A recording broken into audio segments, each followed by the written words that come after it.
Dan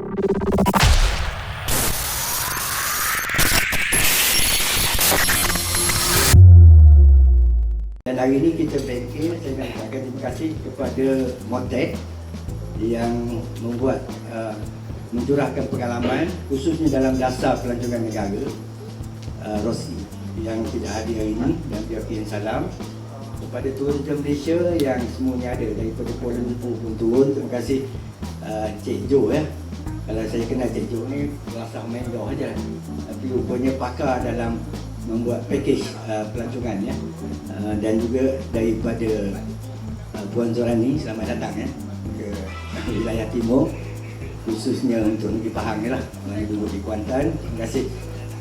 Super juga Pelan Malaysia. Terima kasih Puan Faizu, dia juga mewakili Majlis Perbandaran Daerah Terengganu.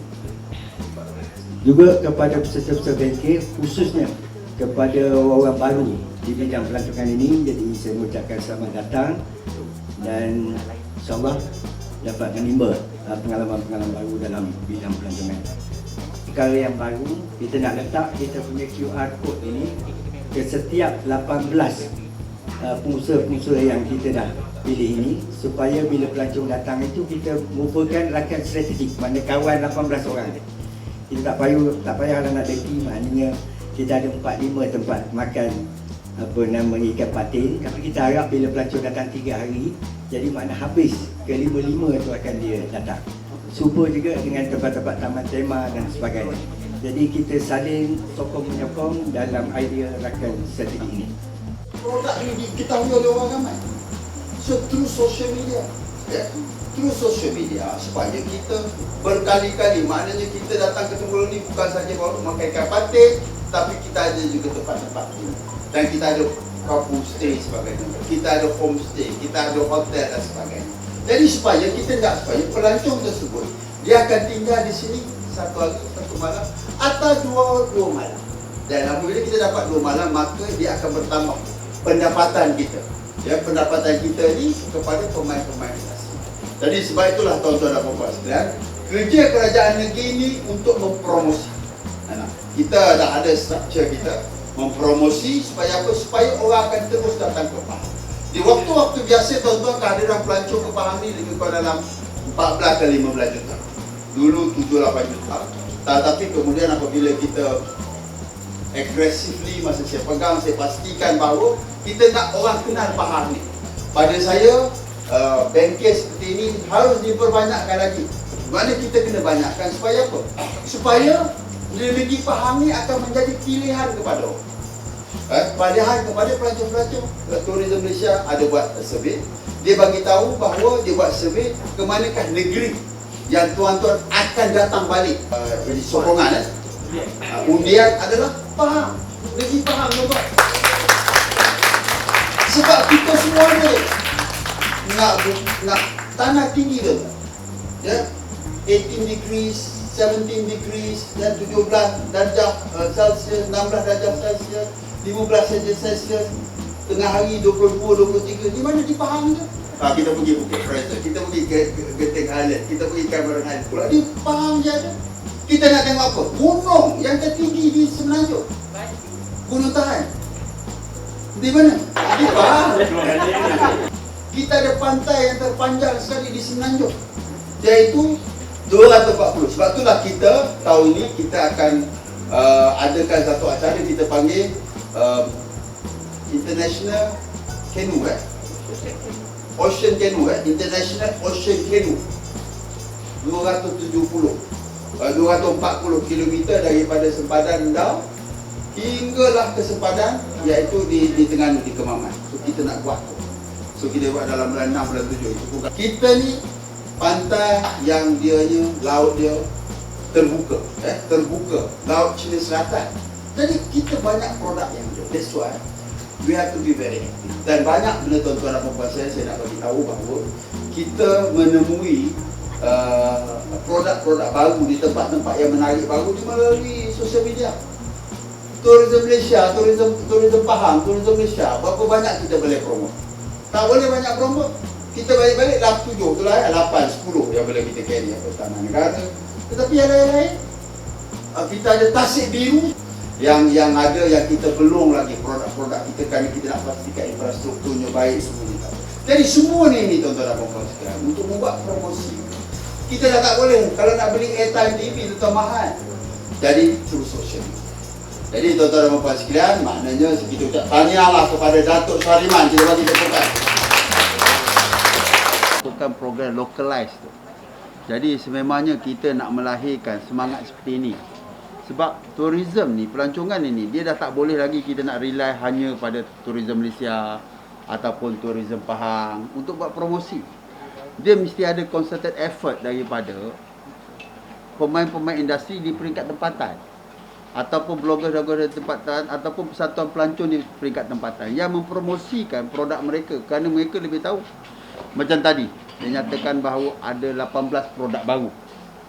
Jadi 18 produk baru tu walaupun saya orang Temeloh, saya hanya tahu 17 saja. Yang lain tu rupa-rupanya yang ke-18 tu walaupun saya tengok hari-hari tetapi mereka jadikan itu juga sebagai produk pelancongan. Jadi this is the creativity yang perlu ada kerana kita kena faham bahawa sekarang ni kita ni berada di dalam apa yang kita sebut sebagai dunia tanpa sepadan. Maknanya semua orang melakukan apa saja di peringkat masing-masing untuk memastikan bahawa tempat mereka ini akan dilawati oleh orang.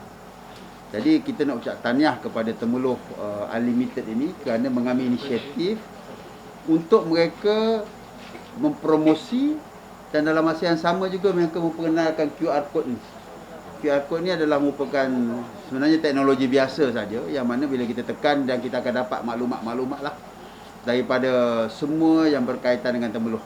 Apabila sampai situ kita akan kita dapat dia punya barcode tu, kemudian kita akan dapat maklumat ini. Ini adalah merupakan satu pendekatan baru dan ini juga dalam masa yang sama mereka juga mempunyai bloggers ataupun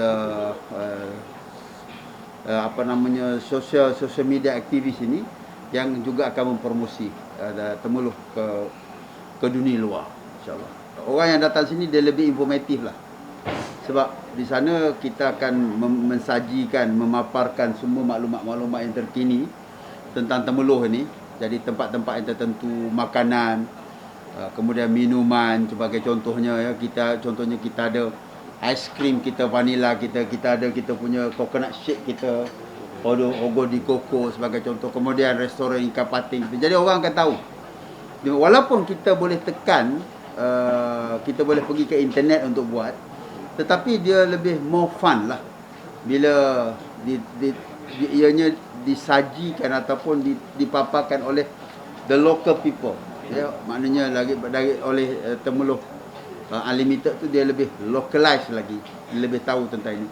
Dan saya harap supaya ianya bermula dari Temeloh dan saya harap bahawa tempat-tempat lain juga. Sebab masing-masing kena compete dengan masing-masing. Sebab tu kalau kita tengok bukan sahaja pelibatan persatuan tetapi juga agensi-agensi tempatan sebenarnya, contohnya sebagai Majlis Perbandaran, Pelan Malaysia, semua mereka ni adalah merupakan komposisi community ataupun yang ada dalam Temeloh ni yang nakkan juga supaya pelancong datang kemari. So dia akan menambahkan pendapatan dia kalau ramai orang datang. Sebagai contohnya mungkin akan bina homestay baru ataupun akan bina hotel baru dan sebagainya, dia akan menambahkan pendapatan. This is how the economy works lah. Itulah cara bagaimana kaedah ekonomi itu dia berjalan. Ya.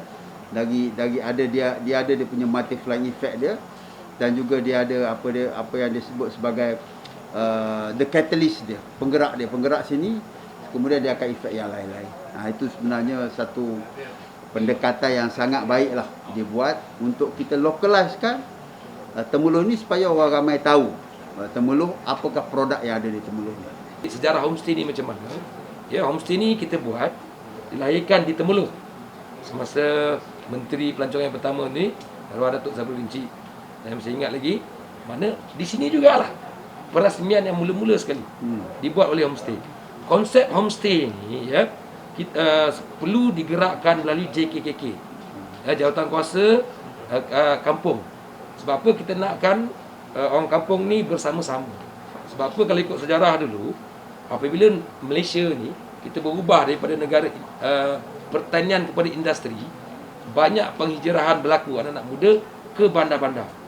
Apa yang berlaku di kampung, banyak rumah besar tinggal ibu dan bapa. Rumah-rumah lama ni selalu banyak bilik. Jadi disebabkan itu, kerajaan melahirkan konsep homestay ni. Sebab apa? Homestay ni perlu wajib berdaftar melalui JKK. Bukan individu. Individu kita tak terima. Jadi melalui konsep tu, kita nakkan kampung ni create activity, ya. Kemudian tinggal di rumah peserta-peserta lah. Jadi kita ajar dia etika macam mana nak layan tetamu dan sebagainya. Jadi apabila masa berganti, jadi ada juga perubahan-perubahan, sehinggalah lahirnya kampung stay pula. Sebab kita tengok konsep homestay dulu, apabila melibatkan rumah sendiri, dia ada some isu untuk hygiene, untuk macam kalau Muslim tu aurat punya isu, ya. Sebab apa, kalau saya boleh katakan rata-rata majoriti pengusaha homestay adalah orang Islam sendiri ataupun orang Melayu. Sebab apa kita promosikan budaya Melayu? Sebab apa, satu dunia ni kalau nak tengok budaya Melayu hanya di Malaysia ataupun di Indonesia ada dia punya budaya dia. Tapi kalau kata macam di Malaysia, sebab kita masyarakat majmuk, jadi kalau budaya India tu tempat lain pun dia boleh tengok, dia boleh pergi India. Sama juga dengan budaya Cina, dia boleh pergi ke China juga. Tapi kalau budaya Melayu ni hanya di kawasan Nusantara ni sajalah yang adanya budaya Melayu. Itu sesuai, benda ni perlu kita kekalkan, kita perlu tonjolkan, ya. Jadi di pihak macam Tourism Malaysia, daripada maklumat yang kita terima daripada pejabat-pejabat kita luar negeri, kita bagi idea kepada pengusaha-pengusaha homestay ni untuk menambah aktiviti. Sebagai contoh, tadi saya bercakap dengan Cik Carol agar kita lahirkan pakej untuk belajar silat di homestay. Kemudian satu lagi, kita nak brandkan iaitu on homestay dengan urut tradisional. Jadi apabila orang nak pergi, dia kata dia nak urut tradisional, dia akan ingat homestay. Macam pihak Tourism Malaysia, apabila kita pergi ke luar negara ni, kita promosikan apa yang dia orang nak dan juga apa yang dia orang tidak ada di negara mereka. Satu yang kita tengok kekuatan kita adalah dari segi budaya Melayu tu sendiri, iaitu Malaysian culture, Malay culture. Pasal saya tengok pihak kementerian sendiri tengok homestay ni paling baik, yang mana kita banyak menerima anugerah-anugerah tu berkenaan dengan konsep homestay ni dan diguna pakai oleh negara-negara lain. Ditiru kita punya konsep. Jika anda mengetahui di manakah letaknya titik tengah Semenanjung, ianya terletak di Temerloh. Di situlah letaknya, di tengah-tengah, iaitu peninsula ataupun Semenanjung Malaysia. Temerloh adalah merupakan tempat yang begitu radikal dan sangat menarik. Kita mempunyai 18 tempat untuk dilawati dan kita punya makan-makanan yang enak. Begitu juga orang di Temerloh semuanya orangnya baik-baik. Hanya 2 jam saja daripada Kuala Lumpur. Begitu juga hanya 2 jam daripada Kuantan. Jadi ianya terletak di tengah-tengah. Jadi jika anda ingin menghabiskan cuti ataupun di hujung minggu, jangan lupa datang ke Temerloh. Nikmatilah, nikmatilah keindahan dan juga produk-produk pelancongan dan juga makanan-makanan yang sangat menarik. Jangan lupa, Temerloh Unlimited.